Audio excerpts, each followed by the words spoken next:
जैसा कि आपको वीडियो थंबनेल देखने के बाद ही क्लियर हो गया होगा कि आज मैं आपको जीएसटी कैलकुलेशन के बारे में बताने जा रहा हूं। और ये वीडियो उन लोगों के लिए बहुत ही ज्यादा इंपॉर्टेंट है जो टैक्स एडवोकेट हैं, अकाउंटेंट हैं, जीएसटी प्रैक्टिशनर्स हैं या स्मॉल बिजनेस ओनर हैं जो अपना जीएसटी कैलकुलेशन खुद करते हैं। तो अब आपको कोई भी अकाउंटिंग सॉफ्टवेयर खरीदने की बिल्कुल जरूरत नहीं है। आप चाहे तो एक्सेल के अंदर ही अपना जीएसटी कैलकुलेट कर सकते हैं।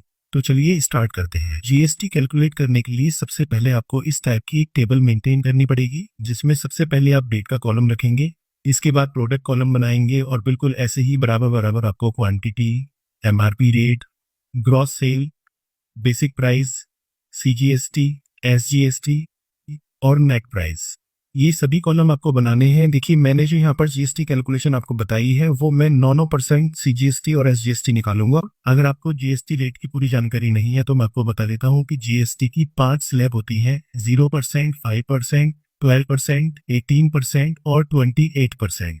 तो आप जिस तरह के प्रोडक्ट में डील कर रहे हैं उस हिसाब से आपको जीएसटी कैलकुलेट करना है। यहाँ पर जो हमने देखिए प्रोडक्ट्स लिए हैं, उन प्रोडक्ट्स के अकॉर्डिंग हमारा जो टैक्स का स्लैब है वो 18% है। तो 18% में जो 50% पैसा होता है वो सीजीएसटी में जाता है, यानी सेंट्रल गवर्नमेंट को जाता है, और 50% जो पैसा होता है वो एसजीएसटी होता है, जो कि स्टेट गवर्नमेंट को जाता है। तो इन दोनों को अलग अलग हम कैलकुलेट करेंगे, लेकिन सबसे पहले हम ग्रॉस सेल निकालेंगे। ग्रॉस सेल जो कैलकुलेट होगी वो एमआरपी और क्वांटिटी के बिहाफ पे होगी।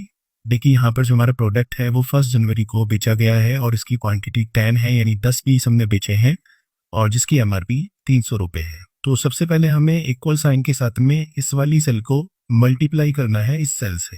इसके बाद एंटर प्रेस करना है और यहाँ आपको कॉर्नर से पकड़कर इसको ड्रैग कर देना है। तो ये आपकी ग्रॉस सेल निकल के आ जाएगी क्वांटिटी और एमआरपी के अकॉर्डिंग। लेकिन आपको यहाँ पर वो बेसिक प्राइस निकालना है जिस पर सीजीएसटी और एसजीएसटी कैलकुलेट होता है। तो इसके लिए एक फॉर्मूला हम लगाएंगे इक्वल साइन के साथ में। इस वाली सेल को मल्टीप्लाई करेंगे हम 100 से और डिवाइड करेंगे 118 से।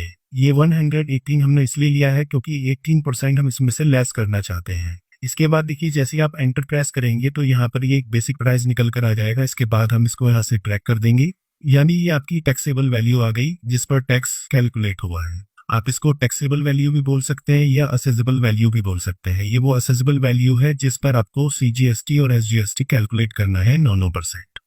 तो अब आपको यहाँ पर फॉर्मूला लगाना है इक्वल साइन के साथ में। इस वाली सेल को मल्टीप्लाई करना है 9% से। तो इससे क्या होगा, 9% आपका कैलकुलेट हो जाएगा। इसके बाद आप इसको पकड़कर यहाँ से नीचे ट्रैक कर देंगे। बिल्कुल इसी तरह से आप सीजीएसटी भी निकाल सकते हैं अलग से, बिल्कुल सेम यही फॉर्मूला आपको लगाना पड़ेगा।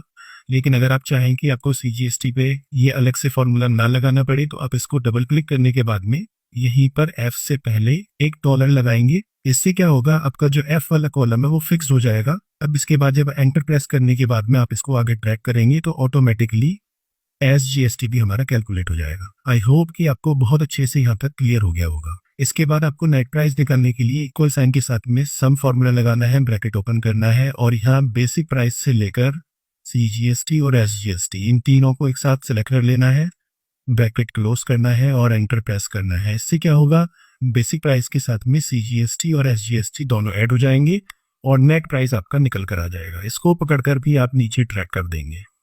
तो यहाँ आप चेक कर सकते हैं कि जो आपकी ग्रॉस सेल थी वही आपकी नेट प्राइस में भी वैल्यू दिखाई दे रही है। इसका मतलब हमारी कैलकुलेशन बिल्कुल सही है, यानी इन तीनों का टोटल जो है वो 3000 आ रहा है निकल के। अब इसके बाद में जब आप जीएसटी रिटर्न फाइल करते हैं तो आपको 3 चीज़ों की रिक्वायरमेंट रहती है, सेल की, सीजीएसटी की और एसजीएसटी की। यानी वो वैल्यू जिस पर टैक्स लगा है और सीजीएसटी कितना लगा है और एसजीएसटी कितना लगा है उसका टोटल आपको चाहिए होता है।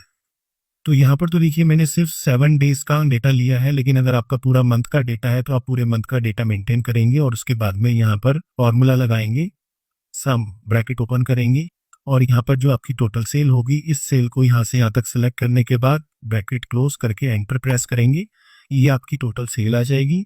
इसी तरह से जीएसटी कैलकुलेट करने के लिए इक्वल साइन के साथ में आप सम यूज करेंगे, ब्रैकेट ओपन और यहाँ से यहाँ तक ये रेंज लेंगे, ब्रैकेट क्लोज करेंगे, एंटर कराएंगे। देखिए ये आपका सीजीएसटी निकल के आ जाएगा। बिल्कुल इसी तरह से आप एसजीएसटी भी कैलकुलेट कर लेंगे, इक्वल साइन के साथ में सम लगाएंगे, ब्रैकेट ओपन, इसके बाद range, bracket close, then enter. तो ये वो अमाउंट कैलकुलेट हो चुकी हैं जो आपको जीएसटी रिटर्न फाइल के लिए ज़रूरत होती है। आई होप ये वीडियो आपको पसंद आया होगा। अगर आपने अभी तक इस वीडियो को लाइक नहीं किया है तो वीडियो लाइक कर लें और इस वीडियो को ज्यादा से ज्यादा लोगों को शेयर कर दें, और खासकर उन लोगों को शेयर करें जो कि अभी बिगिनर लेवल पर हैं, क्योंकि उनके लिए बहुत ही ज्यादा इंपॉर्टेंट टॉपिक है।